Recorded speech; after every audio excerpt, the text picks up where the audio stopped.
All right, ladies and gentlemen, and welcome on to Stargazers for our first game of this series.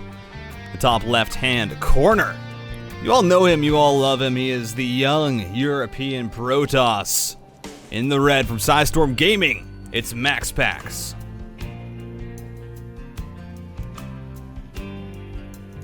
And in the top right, from Alpha X, the one, the only, Classic.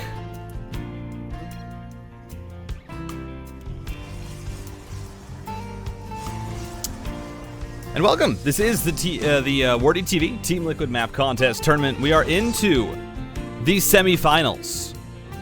We are into where it's going to get a bit cool, because I don't get to cast a lot of PvPs, and I think especially we haven't seen a ton of games from, I haven't seen at least a ton of games in PvP from Classic and MAXPAX, respectively. I think they're both, I know they're both great in this matchup, and they both have some very innovative ideas on how to play it. But I definitely do think that MAXPAX, I feel like people usually consider him to be better at PvP, but of course you can't count out the fact that Classic has the best practice in this matchup in the world. Zest, Trap, Zoun, all these players are phenomenal PvP, so I think this is going to be a super fun best of 5. I really can't wait to see how it's going to turn out. And of course, we're on these maps for the Team Liquid Map Contest, so some of these maps might make their way into the map pool if people like them enough. And Stargazers is definitely an interesting one. I haven't seen it just yet, so we'll see how it plays out. A lot of the maps on this map contest have some very interesting ideas. For instance, we have this pocket natural base that each player can take, but they are very prone to air attacks from, air units, of course, as we do have Classic putting down a proxy pylon. So maybe I'm not going to get to talk much about this map, but you do have this very cool location. It can be scouted out with the Zelnaga Watchtower and the minerals that you have to mine out in order to get to it from both directions. And other than that, it's just a very nice wide open map. A lot of expansion paths. You're looking at, I believe, 6 bases per side with a 7th that can be taken, as we do have the proxy gateway going down. So Classic, it is 3 gates. MAXPAX should have an idea that something a little bit cheesy is going on. He knows that there is no second pylon in the main base. He has scouted that out with his probe, and so far he has seen no additional attempt to place one down, no additional tech. So from all this, okay, something is up. What is Classic doing? As MAXPAX, you are thinking about all these possibilities, and so you're going to play it pretty safe. And there we go. Shield Battery is going to be finishing up at the natural base. The Nexus, of course, that is what is going to attempt to be kind of pushed down here, as it's even a Twilight Council. So Classic, oh my, it's just going to be scouted. No, that's so unfortunate. It's such a good idea, but MAXPAX on top of it. Make sure to track that probe location, so we're not going to see this proxy pylon get up for very long. Stalkers will go over to deal with it.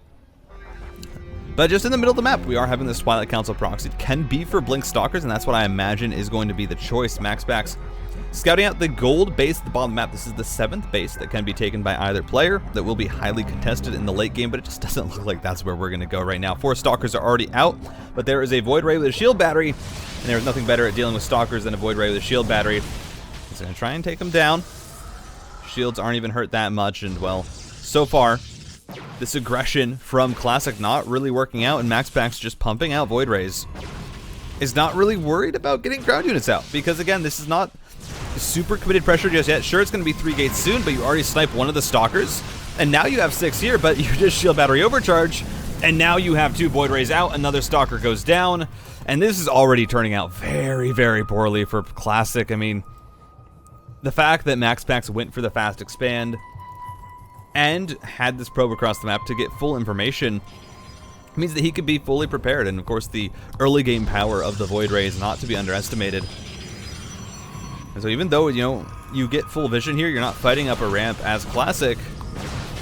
It is still very hard. You don't quite have enough Stalkers here to knock down the shields of those Void Rays in one hit and get significant hull damage at the very least. So you're just going to poke around. It is enough to one-shot a Stalker if MAXPAX isn't careful, as more are being warped in.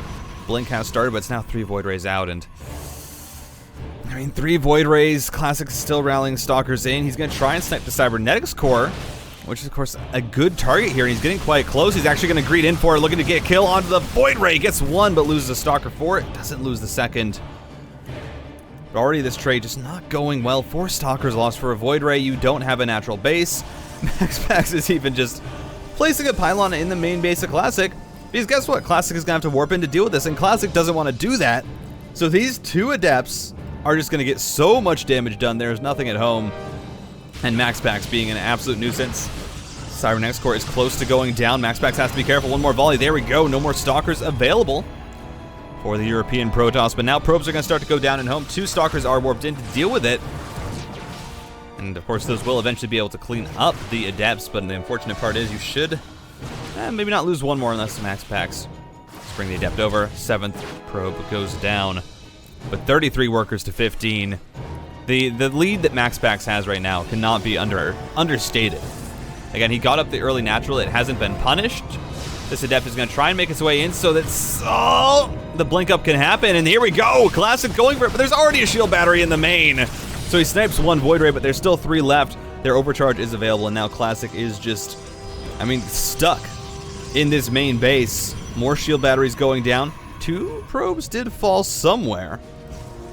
I believe those were caught while they were rallying across the map. As now, once again, the Stalkers going in. They just do not have enough to one-shot these units. And now Stalkers trying to pressure the front, but there's a cannon there. MAXPAX crossing his T's, dotting his I's, is now going to try and chase down these Stalkers in the base. And, Classic can't bring anything over. This looks like this is going to be a very early game 1. Going over to MAXPAX as Classic blinks on in, but that's not going to be enough. The cannon is going to hold. Classic drops below 30 supply. And this should be the game. A good attempt, but not enough. GG is called. MAXPAX is going to take game 1. And Tropical Sacrifice is a very nice map. Kind of gives you the Horde vibes from World of Warcraft, honestly, is the biggest kind of what I get from this map. You got the pyres, the flags, very much inspired by the other Blizzard IP, but I really do like it. I think it's a very pretty map. And it's a layout that makes a lot of sense. There's a lot of bases per side. Right now, I believe, per side of the map, you're sitting at, 8 bases? So you are going to be kind of competing with the largest maps in the current map pool, which I believe is 9 with Glittering Ashes. And other than that, you do have a lot of high ground to play with. Your first 4 bases, there's a lot of open area to attack from. You see these wide open kind of attack paths. If you take this 3rd, of course, you'll most likely be trying to take this more protected 3rd base where you can kind of collapse and play around 2 areas. But all in all, I think it's going to be a very cool map to see how players play around it, especially these, kind of 12 o'clock, 6 o'clock bases. When you get into late games, I think it will be very interesting. A TVZ, I think, on this map will be exceptionally cool, especially with these bridges in the middle of the map. They kind of limit your army movement, especially if you're moving around with a maxed out army. As we do just have the harassment going down in the early game, pylons being placed down, just trying to be as annoying as possible as Classic will get down his Nexus. MAXPAX can just try and wall that off. And actually MAXPAX going for a Stargate first, hasn't been able to clear up the probe, sends the Zealot across the map immediately with this pylon that's going to be blocking, and that, I believe, should be canceled and rebuilt if I am not wrong. MAXPAX actually just going to let it finish. Oh my god, Max. No! What is this? Okay, where are the probes? Classic needs to pull the probes, right? An Adept does not clean this up. There's a Zealot coming across the map. Now an Adept, MAXPAX puts down shield batteries. The Zealot does have to run away to the safety of the Adept that is coming to join it, but these are going to finish. This is MAXPAX trying to be cheesy. He's trying to get damage done. This is the Adept is going to come through. The shield batteries are going to finish. You can't make a full wall up because of this pylon. And MAXPAX just taking full advantage of this map and saying, hey, I'm going to abuse this to the max. It is a very wide ramp that you have to wall. And now, what are you going to do? Kill this Zealot? Well, you can't. There's 3 shield batteries here. And yeah, that pylon is going to go down. What do you have in the main base? It is a Stargate, luckily for Classic. He put that down as soon as the Nexus finished and does have that shield battery at home. So he's not going to lose a ton of probes to this. He will be able to start to try and clean up the Zealot as... What? No! I do not think that was on purpose, but oh my god. No, it was! MAXPAX! What? Oh my god. I am baffled by that move. As now the Void Ray is out. It's going to try and stop this, but MAXPAX is bringing across his own Void Ray. What is this? Jeez, what is this? I have never seen anything like this aggression as shield batteries are trying to go up for Classic. But guess what? It's Void Ray versus Void Ray, and MAXPAX has the shield batteries. This is absolutely wild. I cannot believe this happened. The Void Ray is in range of the shield battery, and Classic can't pull it back in time. That might just be game. I don't know if Classic can hold now. Another Void Ray is going to come to help out, but again, you're fighting in range of shield batteries. His own shield batteries are T-powered. The Phoenix is here. This, oh my. Shield battery overcharge has to be used, but Classic is in shambles. A natural base is going up for MAXPAX. He is supply blocked so that, you know, the more Phoenix aren't being produced just yet. But this pile on the high ground is not going to go down. That has to be canceled. As the lift off onto the Stalker, that is going to fall. Oh, it's just not enough. The Void Ray goes down. MAXPAX. This is just mean. Absolutely dirty. The grossest thing I have probably seen all day. And I'm going to college right now. As the Adepts are going to shade on in, Workers are going to go down. Sure, there's a shield battery here, but it might not matter. MAXPAX is just going to try and get as many worker kills as possible. He knows that it's worthwhile. He has a base going down at home. And he's going to continue to bring Phoenix across. Shield battery runs out. The Void Ray is going to go down. Classic is below 20 supply. That should be game. And there's nothing left here for the Alpha X Protoss. And MAXPAX, man, knows how to handle the cheese and knows how to dish it out. Classic was not expecting this. I mean, needed to pull the probes to deal with that pylon and shield batteries going down. Did not give enough respect to what MAXPAX was doing. As, I mean, he's trying to fight this, but of course the natural base will go down eventually. So it will be a long, drawn-out fight, and it will slowly end in the loss for Classic. Although, actually might be able to get this pylon up. There's not a lot here to really stop it from MAXPAX. The shield battery is going to run out of energy. Shield battery overcharge not available. There we go, two full ones available. I just don't think it's going to matter too much. MAXPAX is now mining off 2 bases, has additional tech coming through, continuing to rally Phoenix across the map.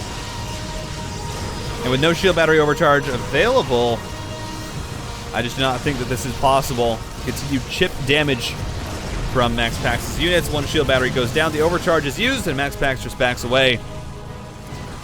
And Classic, I mean, definitely was not expecting this build.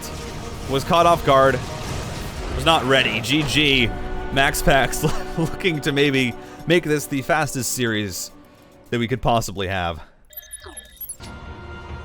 And we're on to Sunforge. As I said, a slightly larger map. Even though it has less bases, more spread out. They're not as packed kind of closely together, so it's a bit harder to hold them. The third base is quite a decent walk here away from the natural. You have a lot of places for the opponent to come in to try and attack. And then as soon as you expand out past your third base, that's when you start to get spread very thin. There are no real gold bases or rich Vespene geysers. It is a very standard map for what it is. Not many destructible rocks, just a few to open up some ramps. Other than that, it is, again, just a very nice standard map, which is, you always do need in a map pool. And especially with a map contest, it's great to have good variety. And that's, I think, something that I really like about so far the games I've seen from this map, from the Team Liquid map contest and the WardiTV tournament that is showcasing it, is the fact that, you know, there is so much variety on these maps. And there's so many that are submitted. There's so many great map creators that do this, and you get some really great stuff from it. I mean, I know there's still maps that I haven't seen yet that might be played later on in different matches that I just have not seen. So it's going to be so fun to be able to analyze them, see how the pros kind of dissect these maps and play on them. That's always one of the most fun parts of it, is MAXPAX still just being annoying here. Both players going to place down the early Stargate, knowing that they're not going to get down that Nexus right away. The probe harass has become synonymous with this matchup. That is just the way of life, is that the probe is going to be annoying.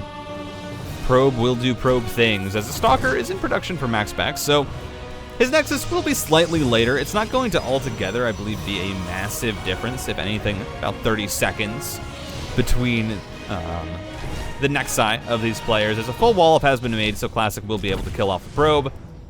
And the pylon, I believe, should be canceled here. No. It goes up, and, well, makes sense. Both players going into Phoenix. We are going to have the Phoenix War of Attrition, which means that you do not want that wall to be open.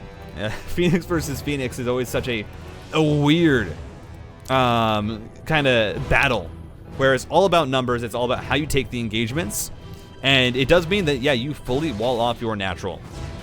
That is what you do. You are not going to risk anything getting on in. You see here the pickup onto the Zealot, and now, you know, there is a Phoenix here, so picking up the Stalker can be risky as soon as the second Phoenix for MAXPAX joins. Luckily, the production cycles do just line up that you'll have another one available for Classic, and you should be able to get rid of all this early pressure. Now, natural base is going up, and the difference between the two bases is a bit more serious than I expected, actually. MAXPAX, his base is going to be, I mean, about maybe a minute even behind. So you're going to be having that double probe production from Classic for a while, and that might not seem like a lot at the moment, but when you get later in the game, especially if both players go for double Stargate Phoenix, that can be quite serious, as Classic already stepping ahead in that worker lead. Only 2 should be able to get it to at least 2 or 3 by the time that MAXPAX finishes up his own Nexus. But so far, it doesn't look like Classic is really interested in pursuing the double Stargate, because that is definitely, when you go double Stargate, you are committing to Phoenix. You have to go Phoenix. Your options are going to be limited, and that's because of how fast Phoenix build. This unit it's pricey. 150 minerals, 100 gas. You know, producing 2 at a time. 300 minerals, 200 gas is, ooh, Classic. I think he stepped a bit too far forward. It looks like MAXPAX gonna get the better end of this fight. Some great micro from MAXPAX, pulling singular Phoenixes back. The Classic is able to at least even it out to an extent. That being said, double Stargate should start getting some big production coming through here for the European Protoss, and he's committed. Double Stargate is the name of the game. You are just gonna have Phoenix production. It's so pricey. You don't have the option of other tech with it until you get to more bases. You are playing map control. You are playing air dominance. And because I believe it's only like, I mean, it's less than a 30-second build time, I think, for a Phoenix with chrono boosts, which you are seeing used. And even without it, you are just putting so many of your resources into this unit. And we'll see if it pays out for MAXPAX. Right now, 5 Phoenix to 3, he can absolutely pressure the main base of Classic now, who is gonna have to back on up. Should realize, wait a second, something's up. That's a lot more Phoenix than I have, so should kind of recognize the fact that MAXPAX has gone for a build that is going to be a lot more aggressive with the Phoenix count. Should recognize that this is a double Stargate, but has a Dark Templar Shrine of his own. That Dark Shrine going to be finishing up, and if that goes unscouted, could be very, very big. Right now, the Phoenix not moving into the main base. They're trying to be careful, stacking up in case Classic tries to dive on top. I believe MAXPAX saw it. Yeah, did. MAXPAX sees the Dark Shrine immediately with the Forge. We'll get cannons up. And an Oracle even on the way, as he's now going to dive onto the Phoenix in the main, but the shield battery is up. This trade not going very well for MAXPAX right now. Sure, he's still ahead in the Phoenix count. There we go, the one-shots come through. Wasn't able to really, I think, get the leverage that he wanted with that position. The proxy gateway going down will, of course, be used to harass the third base used for these DT warpins, as Oracle is out. Revelation only on 1 of the Dark Templar, and actually there's no cannons. Oh, the second one's gonna make its way in. There's no cannons in the main base. The only cannon that was built is at the wall. Another Revelation is used, luckily. The Revelation change for the Oracle coming in clutch there, and I know that's a few patches, you know, so that's a while ago, but was such a big change to the Oracle. It definitely does save MAXPAX a world of hurt there. Only loses 4 workers. Could have been so much worse, as it's now double Void Ray production for the young player. Another DT. And try and slowly find its way into that main base, but Oracle, Cannon, not really any options to make your way in, especially with an Observer on the way. Blink is the choice for Classic, though. 3 more gateways going down. Absolutely going to be committing to a ground army. I don't believe has added on a Forge just yet, so can't get his ground upgrades. And the thing is, for Classic, there is going to be a timer, because that is a fleet beacon on the way. So as both players get up their third bases, you're going to be seeing MAXPAX look to get into, most likely, the carriers is going to be the option for him.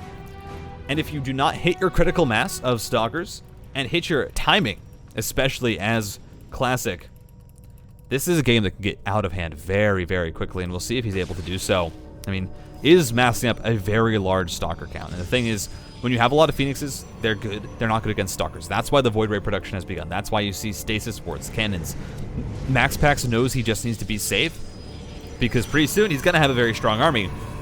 But he's going to need about a minute and a half, 2 minutes for that to come through, and it doesn't look like Classic wants to give him that time. Right now, we are going to be looking at 17 Stalkers, 7 gateways producing Stalkers right now. Is MAXPAX ready? This is such... I mean, this is the timing for Classic. There's no upgrades. He's just going to go for it, looking to try and knock down the main base wall, and there's Void Rays, but there's not enough... Oh my god, the Stasis Ward! Oh, that hurts! Classic is going to have to back up with the rest of his units now. The Phoenix are getting chased down. And this is absolutely not what you want. Stalkers are going to blink in. That Stasis Ward is going to end. And you aren't seeing any carrier production. It just needs to be Void Rays right now from MAXPAX. But Classic, he might just blink on in. There we go. The snipe onto that shield battery. And he is just one-shotting these Void Rays. He says, you do not have enough. And surprisingly, it's actually the fact that Classic got all of his Stalkers trapped that wins him that fight. If he's had half of his Stalkers gone trapped by the Stasis Ward, that would have been game over. MAXPAX pounces on top of it, chases it down, cleans it up, separates the army, puts down more Stasis Wards.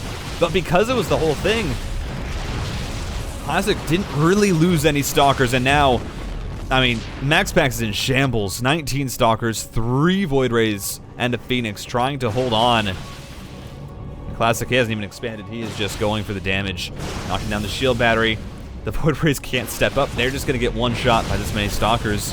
Mind you, this is no upgrades. This is just full-on aggression from Classic, as there's the blink forward. A little bit of a missed target onto the gateway, but eventually gets it in order. And he's going to knock it all down. GG. Classic going to find his way back into the series. And centuries later, very cool map.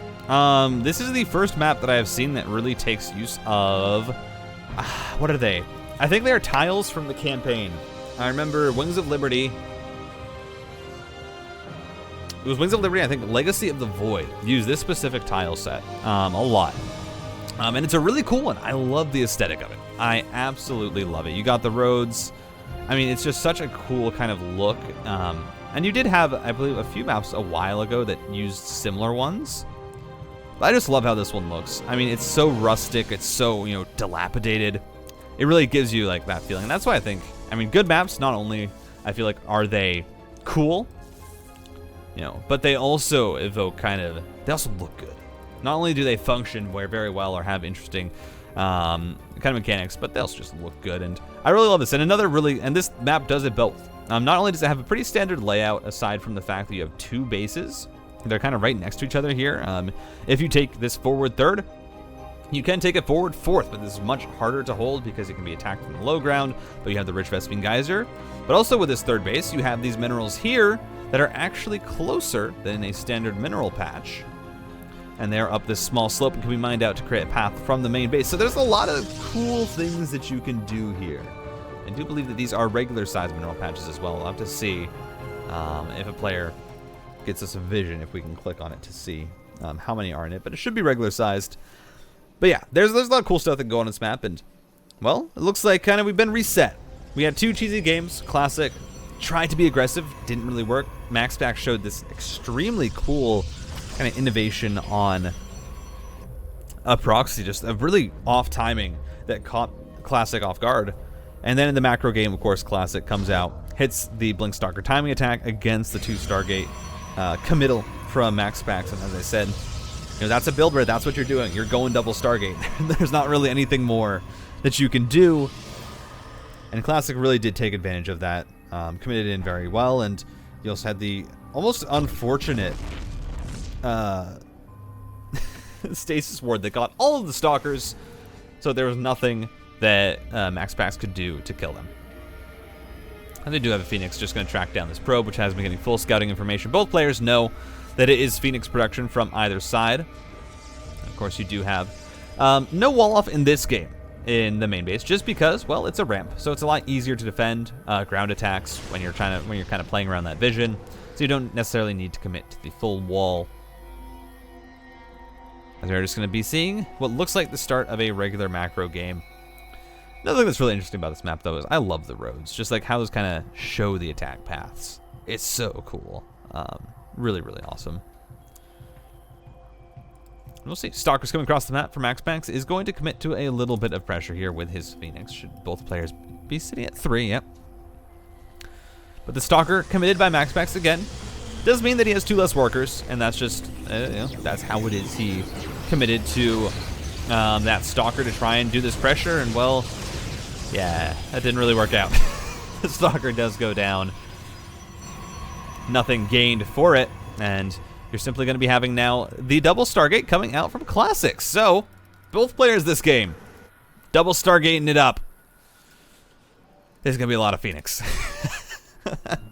I don't know if you guys are ready for the long con, if you're ready for the Phoenix Wars, but that's what's coming. And I will try and commentate it the best that I can. It's been a while. Double Stargate Phoenix was just kind of what you get every game for a while in PvP. It fell out of popularity as soon as, for a while, but it's kind of come back. Few players do still really like it, and now we're seeing both Classic and MAXPAX really actually favoring it with these openings. Both times has been Stargates. We should be seeing, I believe, actually, yeah, MAXPAX does have a Phoenix lead, but it's not large enough because he has to rally across the map as he's being aggressive. Doesn't go for any kills in the mineral line. Ooh, Classic. What are you doing here? Moving around. The positioning games. Fleet Beacon is going to be put down first, though, for our Korean Protoss. So he's going to be looking to transition there into Anion Pulse Crystals. Or Anion Pulse Crystals. A bit quicker than his opponent. Zealot is killed, and for MAXPAX, we're still really looking to see what the tech option is. Yeah. There's not... That is quite unfortunate, is it not? Of course, you don't really need the Cybernetics Core unless you want to put down an additional Stargate, so it does make sense to kill that one. You can also get rid of the Void Ray, but Anion Pulse Crystals are on the way. And this is where it starts to get a bit messy here for MAXPAX, because both players are sitting at even Phoenix counts. Both of you are going double Stargate, so you're committing a lot of resources to that. You'll both eventually get a 4th or a 3rd base, which we're seeing MAXPAX now going to be expanding towards. But your opponent is going to have the Phoenix range upgrade. I mean, a significant advantage on it. Like, a significant advantage. He's not even going to be that far behind in the Nexus timing. MAXPAX still hasn't placed that down. And I don't really know where that money is going for MAXPAX, is what I'm trying to figure out right now. Both players sitting at, I mean, yeah, same gas count, same Stargate count. It just feels like right now there is a significant lead in for Classic, where his Phoenix are stronger. And we're going to see now this trade come through. I mean, MAXPAX trying to chase it down, does manage to get on top of the Phoenix, but Classic should be able to pull away. The trade goes even. MAXPAX, I mean, the range upgrade, if you're able to poke down your opponent, that's where it really matters. But if the turn can come through, then MAXPAX will be able to still fight straight up, as his own Anion Pulse Crystal is going to come on out. Classic still trying to push this advantage, though. Can't quite find the opening. MAXPAX was smart and did actually block this with a pylon, so just going to have to kill that in order to get himself out. But now we're going to see Zealots brought across the map. This 3rd base is going to be under siege. Classic knows that MAXPAX can't commit onto his Phoenix, and that's the real big thing about this upgrade, is that if MAXPAX tries to go in, Classic kites him back, and he'll have the range upgrade. More of his Phoenix will fire. From a further range, he'll get more damage output. But if, of course, Classic is the one that tries to bounce, or tries to kind of pounce on top of MAXPAX's Phoenixes, then that's where there becomes an issue, as we see a wonderful one-shot here from both of these players stacking up their Phoenix. Both of them having Anion Pulse Crystals now available. 14 Phoenix for MAXPAX. Dropped down by 1 now. Does have that advantage, but isn't able to make the trades come through just quite yet. The 3rd base is going to come down. Has finished up. It was not focused by Classic. Knew that upgrade was coming through, so he just broke down the main base. Got a kill onto the pylons, and so is going to delay some of that Phoenix production for his opponent. And 2 Stargates are going down for him behind this. We're going to start to see that transition into potentially late game tech, but I mean, of course you can just keep going with the Phoenix production. There's nothing stopping you from doing that, as neither of these players are going to be getting +1 upgrades. When you have enough Phoenix, the upgrades don't matter. You're going to one-shot regardless of +1, +3. And so those only would really matter if you're getting into mass carrier battles, you know, into Tempests.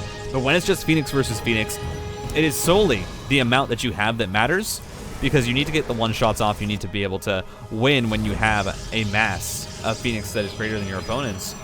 Right now, for other players, that's not really there. MAXPAX has, 17 to 16, but that's going to continue to grow because Classic is already getting into carriers of his own. Now, I do believe, okay, MAXPAX did rebuild his cybernetics core, but with carriers coming out, would like to see him start to work on that +1 ship weapons, as pylons are going down for MAXPAX, and you can do this again. MAXPAX, I mean, he knows this matchup. When it's Phoenix versus Phoenix, you don't have a lot of units to clear out pylons, so he's going to block off bases.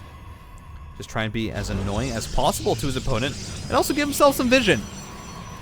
This means you will need to warp in at least a Zealot if you are Classic to try and deal with it. And Classic is going to do the same. That's still 3 Phoenix at a time for MAXPAX, getting up to 21 now. Will finally transition into carriers of his own. Mind you, he will be behind 2 carriers out for Classic. He's going to now start with 4 Phoenix himself, and we're just going to see this kind of bouncing back and forth of production from these players on what, there you go, the units that they are going to get out.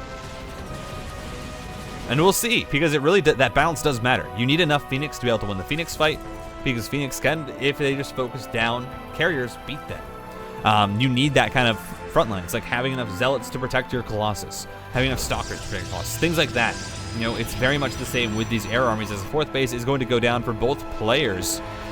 Classic, of course, already established has his up, so MAXPAX might just be a little bit behind there in that mining. Not necessarily behind in the worker count, but behind in the amount of resources that he is getting. Classic is looking to try and find an angle here. Right now, what is the count? Well, 2 carriers versus 2 carriers, but 28 Phoenix versus 22 Classic. Has so many. 4 Stargates able to produce so much at a time. And this is going to get worrisome here for, MAXPAX, who, now that Classic has this position, you can't really commit on into it. With the greater Phoenix count, that means that Classic has full agency over this position, and he's now going to try and swing it towards the natural base, knock down his starport. I mean, look at this. He has shield batteries set up. This is such an interesting push here from Classic. Taking full advantage of the late carriers from MAXPAX is now, interceptors had to be retargeted. Immediately a carrier going to go down for Classic. But the Phoenix count, 10 more out for Classic. And that makes such a big difference as 9 workers do go down. And now, I mean, MAXPAX, he's trying to commit on in. The one-shots are good, and he's target firing so well, but it might not matter. There are so many Phoenixes available for Classic, and he just dives on in. Not that many Phoenix lost either way. But 11 workers go down for MAXPAX.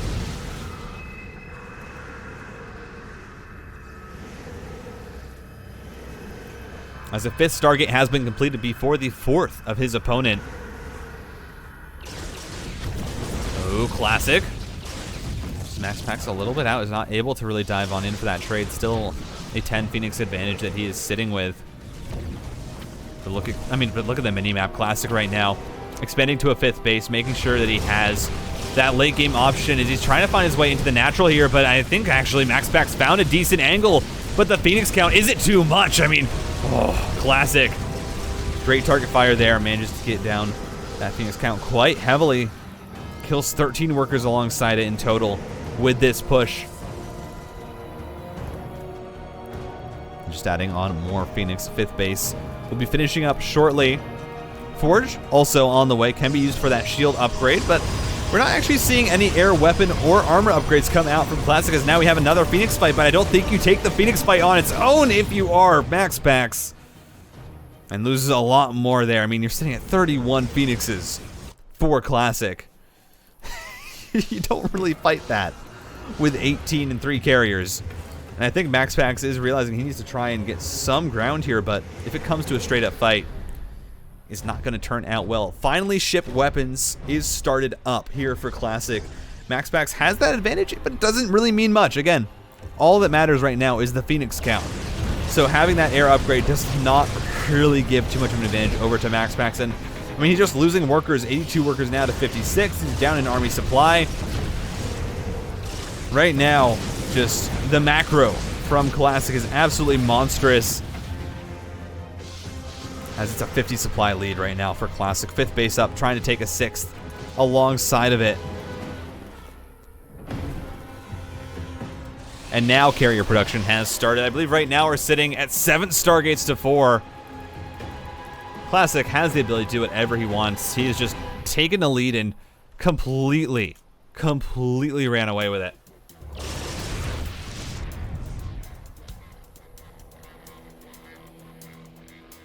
So it looks like we might be going to game 5. We might be going to that ace match. The reverse sweep is definitely possible. So unfortunately for MAXPAX, I mean, again, you went into this play willingly, and you know it's play that he felt comfortable with. And obviously in the game 3, you know, Classic was able to counter it with the Blink Stalkers. So MAXPAX thought, well, maybe I will win if it's just a straight up, you know, fight at Stargate versus Stargate. But now Classic has shown, no, I can absolutely play this better than you. As MAXPAX is going to look for the engagement, is going to be able to catch out the Phoenix. The carriers are immediately focused down, but is there too much here for Classic? It's 39 Phoenix that are just firing away. Is not even focusing on the interceptors. Will now just shoot all of them down. And there's nothing left in these carriers. Classic could try and chase this down. 34 Phoenix to 22. Grouping them up, trying to get the shots off. I mean, MAXPAX is microing this so well. Actually gets an incredible trade there. Bringing back that units lost. And now more probes are going to go down. Classic has found his way to the 5th base, and I mean, MAXPAX's economy is in shambles. Even if Classic doesn't trade well, it might not matter, because he just has so much. He's going to dive on top of the Phoenix now, and even if these trades don't go his way, I mean, right now, Classic is sitting at 6 bases, bringing in more Phoenix now to try and fight this. Interceptors are going down as soon as they're launched.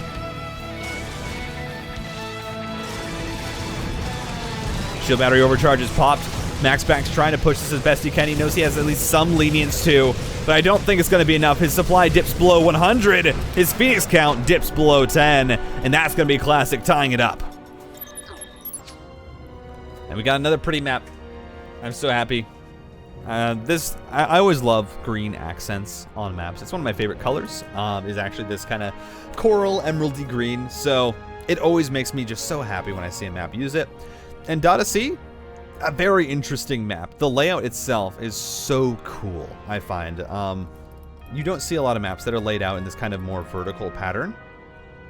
And I think it does a good job of it. I mean, I think really the bases are laid out very interestingly. Like, you have these Rich Vespine Geyser bases, but of course there's a high ground right above it. It's very risky to take it. You have the Xel'Naga watchtowers, and you also have pocket bases in the corners of each map. It's so interesting, I think, how this map is laid out, and I can't wait to see it played, especially in something like TVP, TVZ, PVZ. I think it will be such a fun map. And you know, you even have all these extra little tidbits, like these destructible rocks in the middle of the map, which can just shorten that rush distance, which is quite elongated by the fact that you have to zigzag through, because it's, you know, it's not the longest map. You know, you do just kind of go across it fairly quickly if you're going side to side. Not the case with these rocks, as Stargate is on the way here for Classic, is going to complete the city pseudo, or the wall. MAXPAX getting his own not that far later. I mean, a bit of a delay on it, and I don't know why. This Classic does have an extra probe on the gas. I'm sure he will sort that out in time. It happens. We all misclick a probe onto gas. It happens. But yeah, there's going to be a slight Stargate delay here, and if both players do end up going into Phoenix again, that actually can be a little bit of a disadvantage here for MAXPAX. It's not a massive one again. You know, it's about a 20-second delay, and so it's not entirely massive as if you were going for, like, both players were going for something like Oracle first to try and get that harass damage. No, but it does mean that MAXPAX will have a lower Phoenix count. Again, the rate at which the Phoenix builds is very fast, and so starting yours 20 seconds later is pretty much a whole Phoenix that you are not producing. And we do have the two Stalkers pushing out here for MAXPAX, so, or Zealot and 2 Stalkers, which I guess is where that extra money did end up going, was into 2 additional Stalkers that, well, Classic did skip those. As the probe in the main base will finally be cleaned up. Phoenix does take quite a bit of damage, but is going to be able to get rid of the Zealot. So Astrea is going to come across for MAXPAX again, just trying to apply this light pressure, but a shield battery is up. You have the additional pylon. Realistically, no additional damage will be able to get, or will be done to Classic, who now has his Nexus finished. And again, you know, it's just kind of these small things. MAXPAX commits to these 2 early Stalkers, but he can't really push with them. You know, he's not really going to be able to find any advantage with it. Classic just has an earlier natural. Classic just has, you know, more worker production because he hasn't invested in these extraneous units that are not being used. And so you're seeing that right now. It's a 7 worker difference at 4 minutes and 13 seconds into the game. That is massive in a mirror match. That's not something you just come back from. As now the Phoenix are going to chase this down. Of course, 5 being available for Classic. Almost loses 1. Is able to pull it back in time. A second Stargate is on the way once again for Classic. And it just feels like he's taking these small leads. It's slow, but it's sure. You know, an 8 worker advantage now. 9. It's just Classic. I don't know where, but it's taking these. I mean, you can tell where, but it's taking these advantages as the Twilight Council is going to go down for MAXPAX. Recognizes that he's not going to be able to keep up in the Phoenix race, so says, hey, I can see that. I'm going to look for Blink Stalkers. And this is the exact same thing that Classic did to him in game number 3. Perhaps looking for at least a little bit of revenge.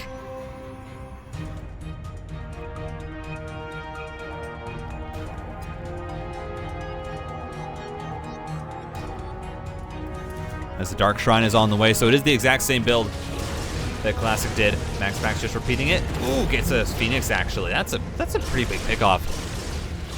These 2 Stalkers weren't going to have much use, so getting a Phoenix is something, at least, to get MAXPAX a bit of room back in this game, a bit of leverage.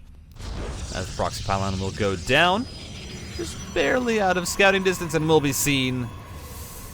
That does hurt just a little bit if you are MAXPAX. But there is no real scouting information right now for Classic. He doesn't know that this is a Dark Shrine. He doesn't know that the Phoenix committal has stopped from MAXPAX. But it does look like he suspects it. Already has the robotics facility on the way. You can produce observers from that to move around with your Phoenixes. I mean, if you want to be really even, if you want to counter this even harder, I mean, Classic already has almost a 20 supply lead 6 minutes into this game. Just from playing macro. This is nothing like, ooh, Classic did a really aggressive build that did damage to MAXPAX. No, he's just been macroing, and he's this far ahead. Right now, 6 workers, you know, a lot of Phoenix because MAXPAX is still trying to transition into his Dark Shrine. But an observer can be built. You can even get observer speed if you wanted to try and make sure that it can move around with your Phoenix. But yeah, Classic knows. Look, he sees it. He sees the DTs being warped in, sees that he can't, notices that, hey, you have something warping in, and I couldn't see it after it was finished. Knows that it's Dark Templar. That observer should be kept at home. Yep, just kept at the wall. And Classic is going to eventually transition out double Stargate. Is knocking down the Stargate so he can go take a 3rd base, getting up Immortals, so he will actually be transitioning himself into a ground army. This was the main mistake that MAXPAX made in game number 3, was he didn't have any ground army to help defend when eventually, the attack came. But right now, there is nothing here for MAXPAX. He's trying to be aggressive. He's trying to find these builds, these openings, and they are just not here. They're not here. Classic is playing as close to a flawless game. Look at the, what? Look at the resources lost alone. Like, Classic is just playing such a good game. There are no openings right now in his defense. He's not really allowing any space for MAXPAX into this game. He's continuing to harass workers. He's keeping his Phoenix bunched up so that when the fight comes, he can just immediately one-shot. And there we go, immediately coming through. Both players trading some off. 3 go down either way. DT has made its way on into the main base, managed to sneak by that army somehow. And we'll be able to find at least some return damage finally for MAXPAX. I mean, this is like the first few worker kills that he's gotten since the start of the game as more Immortals are being produced. The Fleet Beacon was in production, but I would not be surprised if that was canceled. It was scouted. Oh no, it did finish. But you're not really committing into it, and MAXPAX is now going into Anion Pulse Crystals. And of course knows that the second Stargate was eliminated for Classic, but is still going to be behind in that Phoenix count. It's not something that you're going to stop building because you know that you need to continue to have that air dominance while you're transitioning into a ground army. And Classic's ground army is just going to be stronger. He's going to have Immortals. He's going to have, you know, all these extra units faster than MAXPAX. He has his third base finished. There's no third for MAXPAX. Like, this game is just out of control. Classic's macro is just, right now, completely dominating that of MAXPAX, who's down 30 supply. And it's just been small leads, small advantages, and somehow Classic has managed to trade with almost double the efficiency. Almost. At least minerals-wise. Now, the one saving grace here for MAXPAX is, hey, I'm going to have Anion Pulse Crystals. My Phoenix will be able to trade better. Especially in small groups, if he's able to pounce on top of Classic's units. That'll be a massive advantage. Also, charge lots coming through, more gateways. His forge is finishing. But these are all things that need time, mind you. Getting into charge lots, getting into additional gateways, getting your forge upgrades. All of these things require time. And that's not something that it looks like Classic is going to give. He's up 40 supply. He has Blink Stalkers. He has a Warp Prism. He has Immortals. It's 78 RA supply to 37. Classic absolutely outclassing MAXPAX in this game number 5. I mean, 2 wins in a row, comes back from the cheese, utter domination in these macro games. And I don't even think Classic realizes how far ahead he is the thing. I don't think he realizes how far ahead he is. He has double the army value. Double. It's not just that he has more stuff, it's more valuable stuff. And I just don't think that MAXPAX has what he needs. I don't think he's ready. I mean, how do you expect to be this far behind when it feels like nothing has really gone, I mean, super wrong? But he is so far behind right now. 50 supply difference. Over 60 army supply in the lead almost. As the blanking goes through, Classic just dives on in. He says he wants to go to the finals, and he will be able to. An absolute masterclass in macro in these last 3 games by Classic, and he is absolutely going to secure himself the reverse sweep. DT's actually getting a lot of damage. Where is the Observer for Classic? He's gonna have to pull on back until he manages to get one of those over. The blinks away. 7 workers killed. Trades away Phoenixes. Doesn't lose, I mean, a lot of Stalkers. But should just regroup and go for round number 2. An Observer is now here. DTs are going to try and knock down the 4th base, but it doesn't matter if you're dead. Bases don't count when the game is over. As Classic just diving on in, getting as many worker kills as possible, knows that he has this position for sure. Shield batteries are down. Dark Templars are going to start to fall. The Observer is sniped once again by MAXPAX, who is just being so annoying, but finally another one is going to show up. 18 workers go down. The 4th will be denied. But that is just a fleeting win here for MAXPAX, who is down 60 supply in this game. All of it in the army for the most part. As the blink back comes through, the 3rd base is down. The Phoenix are trying to dive forward, but it doesn't matter. GG! Classic is going to get the reverse sweep.